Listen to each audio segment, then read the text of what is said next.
जय हिंद। आज हम पढ़ने वाले हैं कक्षा 12 भौतिक विज्ञान अध्याय 12 विद्युत चुंबकीय तरंगे। आज लेक्चर नंबर 2 है दोस्तों। इसके पहले एक वीडियो जा चुकी है इस चैप्टर से, उसमें 2 न्यूमेरिकल्स करवाए जा चुके हैं। बहुत बढ़िया न्यूमेरिकल्स हैं। आज भी आपको बहुत बढ़िया न्यूमेरिकल्स करवाने वाले हैं। न्यूमेरिकल्स है क्या? एक समतल विद्युत चुंबकीय तरंग में विद्युत क्षेत्र 2.0 × 10⁻10 हर्ट्ज आवृत्ति तथा 48 न्यूटन प्रति कूलाम आयाम से ज्यावक्रीय रूप से दोलन करता है।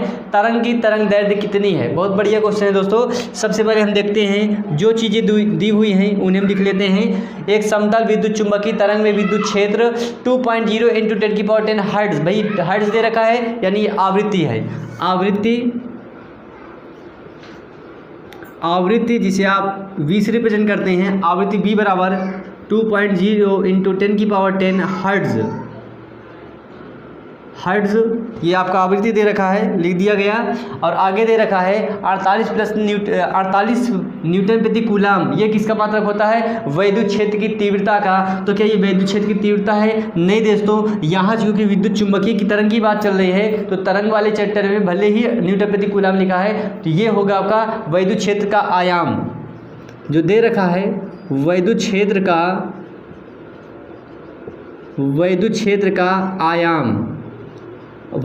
का आयाम मतलब E0, ठीक है। E0 इक्वल टू दे रखा है, कितना दे रखा है? 48 न्यूटन प्रति कूलाम, ठीक है। और हमें ज्ञात करना है तरंग की तरंग दैर्ध्य। तरंग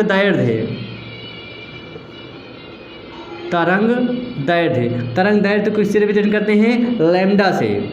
लैम्डा बराबर आपसे पूछा जा रहा है और सूत्र क्या होता है आप जानते हैं? सूत्र लैम्डा बराबर C/V, ठीक है। लैम्डा बराबर C/V। C क्या है? C होता है निर्वात में प्रकाश की चाल, ठीक है। तो प्रकाश की चाल कितनी होती है? 3 × 10⁸ बटा ये V क्या है आपका? V आपकी आवृत्ति होती है। भाई पॉइंट के बाद 0 कुछ वैल्यू नहीं, आप हटा सकते हैं, तो इसे 2 ही समझिए, 2 × 10⁻10, ठीक है। अब क्या हो जाएगा? अब आपको देखना है क्या होगा। देखिए सबसे पहली बात तो इसको हम तुरंत ऊपर ले जाएंगे। 3 × 10⁸ × 10⁻10, ठीक है, क्योंकि धन में है, ऊपर जाकर ऋण में हो जाएगा 2। अब 2 का भाग 3 में दे लीजिए, 1.5 × 10⁸ × 10⁻10। कुछ लोग सोच रहे हैं 2 का भाग 3 में आया 1.5 कैसे? भाई आप ही समझिए, 3 का आधा 1.5 रुपया होता है कि नहीं होता? एकदम सही है जी, 1.5 ही रुपये होगा। तो 1.5 × 10⁸ × 10⁻10। आगे हल ऐसे कर लेते हैं, कैसे हल करेंगे? 1.5 × आधार बराबर हैं, हाँ आधार बराबर हैं, इनसे काम आपको बनाना होगा 8 - 10। तो 1.5 × 10 की पावर 8 से 10 घट सकता है क्या? नहीं घटेगा, तो 10 से 8 घटा दीजिए, -2। ये क्या हो जाएगा आपका? देखिए दोस्तों, ये आपका जो आया निकल कर यह मीटर में आ गया। क्या होगा? मीटर, ठीक है। तरंग दैर्ध्य का जो मात्रक होता है वो क्या होता है? मीटर होता है। तो 1.5 × 10⁻² मीटर। बहुत शानदार क्वेश्चन दोस्तों, एग्जाम के लिए बहुत ही महत्वपूर्ण रहता है। अब दोस्तों उम्मीद ये क्वेश्चन आपको बहुत अच्छा लगा होगा। अब देखते हैं विद्युत चुंबकीय तरंग जिसका हम पढ़ रहे हैं आज, ये पार्ट 2 है दोस्तों, बहुत मन लगा के पढ़िएगा। देखते हैं एक और प्रश्न। दूसरा प्रश्न सामने दिख रहा है आपके। एक रेडियो 7.5 MHz मेगा हर्ट्ज से 12 MHz का मतलब होता है मेगा हर्ट्ज बैंड के किसी स्टेशन से समस्वरित हो सकता है। संगत तरंग दैर्ध्य बैंड क्या होगा? तो दोस्तों ये हर्ट्ज आवृत्ति का मात्रक होता है, तो मेगा हर्ट्ज भी आवृत्ति का ही मात्रक है। तो सबसे पहले यहाँ को 2 आवृत्तियाँ दिख रही हैं, एक ये है एक ये है। तो जब 2 आवृत्तियाँ हैं तो 2 तरंग दैर्ध्य भी निकल कर आएंगे, ठीक है। तो सबसे पहले हम क्या कहेंगे? आवृत्ति V1 बराबर 2 आवृत्ति, इसलिए V1 दे दिया 7.5 MHz मेगा हर्ट्ज। और आवृत्ति का सबसे बढ़िया वाला मात्रक होता है हर्ट्ज। तो क्या करेंगे? मेगा हर्ट्ज को हर्ट्ज में कन्वर्ट कर लेते हैं। 1 मेगा हर्ट्ज में 10⁶ हर्ट्ज होते हैं, इसलिए 7.5 मेगा हर्ट्ज में कितने हर्ट्ज हो जाएंगे? अच्छी तरह जानते हैं। 7.5 में क्या हो जाएगा? 7.5 × 10⁻6 हर्ट्ज, ठीक है। ये हो गया। अब क्या ज्ञात करना है आपको? सबसे पहले तरंग दैर्ध्य निकालना है। तो तरंग दैर्ध्य λ1, ठीक है। λ1 बराबर सूत्र तो आपका वही है, C = V होता है। लेमडा बराबर सी बटे वी होता है, इसलिए लेमडा 1 बराबर सी बटे वी 1 होगा, क्योंकि हम आवृत्ति पहली आवृत्ति का हिसाब कर रहे हैं। तो सी 3 × 10⁸ ये प्रकाश की चाल होती है, आप अच्छी तरह जानते हैं। V1 आपका दे रखा है 7.5 × 10⁶। अब इसे सॉल्व कर लें। 3 भाई दशमलव है, हटा दें, अगर आप कहें तो हटा दें, या हम 0 लगा लें, इंटू 10⁸ डिवाइड बाई 75 × 10⁶।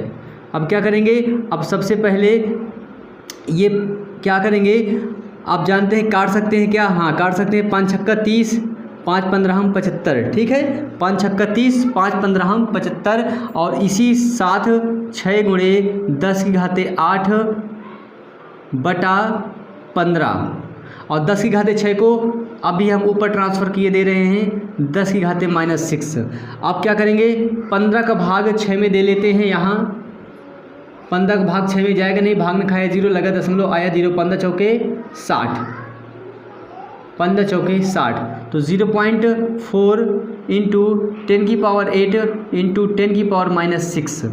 फिर क्या हो जाएगा, 0.4 × 10⁻⁻6, तो 0.4 × 10 देखिए आधार जब बराबर होते हैं तो क्या होते हैं, ये अपना काम करते हैं। 10⁻⁻6, 0.4 × 10⁻, 8 से 6 गए 2, ठीक है भाई, 8 से 6 गए 2, तो 10⁻2 आपका दिया हुआ है। तो 10⁻2 का मतलब इसमें कितने जीरो हो सकते हैं, 2 जीरो हो सकते हैं, 0.4, ठीक है, 0.4, और क्या पढ़ा लेंगे, 2 0। अब क्या हो जाएगा, देखिए ये दशमलव कहाँ था, ये दशमलव आपका यहाँ था ना, देखिएगा गौर से देखिएगा, पहले दशमलव कितने अंक बाद था, यही आपको ये सिखाना है हमें, कभी आप सोच लीजिए गलत हो सकता है क्या। देखिए 4 हमने रख दिया, 10 दहम 100, 400 हो गया, दशमलव 1 अंक बाद था, यहाँ लगा देते हैं, तो यानी 40.0, यदि आपको साफ साफ दिखाई दे रहा होगा आपको कि 14.0, क्या दशमलव के बाद 0 कुछ वैल्यू होती है, नहीं होती है जी, नहीं होती है, तो हटा दीजिए, तो 40 मीटर, ठीक है। जब आवृत्ति आपकी 7.5 मेगाहर्ट्ज़ होगी, उस सिचुएशन में तरंग दैर्ध्य आपका आएगा 40 मीटर। अब हमें दूसरी आवृत्ति का हिसाब करना है, आप लिखेंगे इसी प्रकार आवृत्ति V2 बराबर कितना दे रखा है, 12 MHz मेगाहर्ट्ज़। इसे भी कन्वर्ट कर लीजिए, किस में कन्वर्ट कर लेते हैं दोस्तों, इसे कन्वर्ट कर लेंगे हर्ट्ज़ में, तो 12 × 10⁶ हर्ट्ज़, ठीक है। अब जब आवृत्ति V2 दे रखा है तो हमको क्या निकालना है, तरंग दैर्ध्य λ2, तरंग दैर्ध्य λ2 बराबर सूत्र तो आपका C/V2 हो जाएगा। C कितना है, 3 × 10⁸ डिवाइड बाई V2 कितना है, V2 ये निकला 12 × 10⁶, ठीक है। 3 × 1 3, 3 चौके 12, कट गया।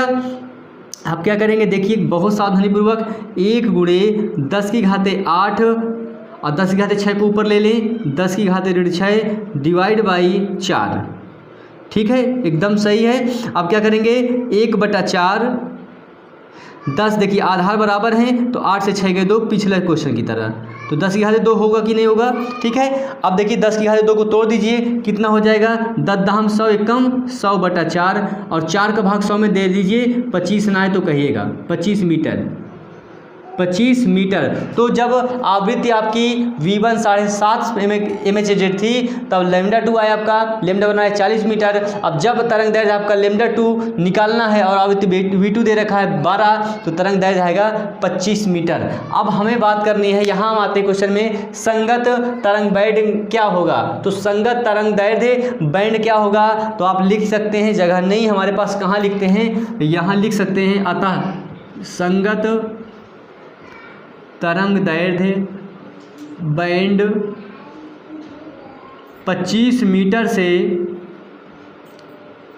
40 मीटर होगी। ये बेहतरीन क्वेश्चन का बेहतरीन आंसर दोस्तों। क्वेश्चन बहुत बढ़िया था, थोड़ा घुमा के दिया गया था, क्योंकि डायरेक्ट अगर हर्ट्ज दिया होता तो कन्वर्ट ही ना करना पड़ता। तो दोस्तों बोर्ड एग्जाम में ऐसे ही प्रश्न घुमा घुमा के बनते हैं, ऐसे प्रश्न एग्जाम में देखने के लिए मिल जाते हैं कभी कभी, जो शायद आपने किया ही ना हो। तो दोस्तों आप हर सिचुएशन में एग्जाम देने के लिए तैयार रहिए, क्योंकि एग्जाम का नाम ही है एग्जाम, ठीक है। तो एग्जाम को एग्जाम के हिसाब से देखना है। चलिए मिलते हैं हम आपसे नेक्स्ट वीडियो में इसी चैप्टर के कुछ बेहतरीन प्रश्नों के साथ। तब तक के लिए जय हिंद।